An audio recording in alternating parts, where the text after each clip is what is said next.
Asalaamu calaykum asxaabta kusoo dhawaada channel. Maanta waxaan rabnaa inaan sharaxno command prompt ama wax loo yaqaan CLI. Markii computerka laga hadlayo waxaa jira laba interface jiraan oo computerka markii la isticmaalayo kuwaas oo ka imaadeen ama shell ama kernel wax loo yaqaano. Dib aan kaga hadli doonaa kernelka oo ah waxa computerka oo yacni core computerka uu ku shaqeynayo. Marka waxaa jiraan laba interface jiraan. Interface koowaad waxaa loo yaqaanaa GUI, kan labaadna waxaa loo yaqaanaa CLI. GUI waxay ka imaatay graphical user interface. Waa graphical user interface waxaa loo yaqaanaa waa meesha userka uu la falgalayo oo mar walba macnaha ka isticmaalayo operating systemka oo inuu click siiyo file au abuuro shay inuu deleedo permission ama user uu soo daro. CLI ama command line prompt ama command line interface ayada waxa waaye waa text based interface waaye. Waa interface ku shaqeynaya text si computerka u maamushi. Labadanba computerka waa ku maamuli kartaa adoo isticmaalaya, laakiin waxaan rabnaa inaan sharaxno sidee text based computerka loogu maamuli karaa. Inaa sameynaysid maxaa jirta markii la isticmaalayo GUI-ga macnaha mararka qaarkood file aad sameynaysid, folder aad sameynaysid, shay aad deleebaysid.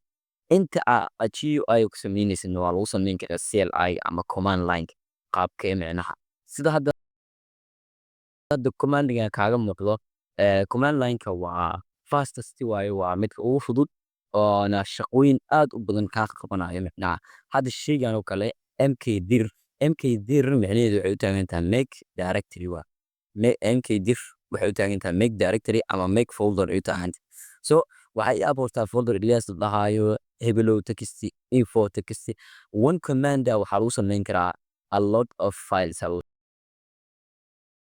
sameyn karaa. Halka GUI-ga inaa imaatid desktop-ka, then right click aad dhahdid, then new folder aad dhahdid. Oo then folderka aad sidaas ku sameysid. Then folderka aad sidaas ku sameysid ku sii abuurtid. Hadda suppose example ka soo qaadno. Example aan soo qaadno.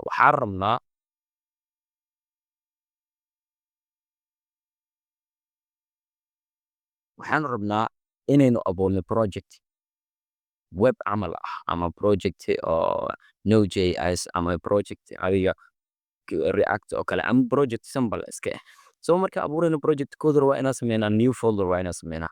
New folder-kaas gudihiisana waa inaan wax ku sameynaa file kale. Simple web sameyn rabtaa hadda waxaa imaanaya CMD-ga ama command prompt-gaada. Then waxaa sameynaya macnaha inaad dhahdid desktop horta geey meesha aad folder ku sameynayo inaa geysid.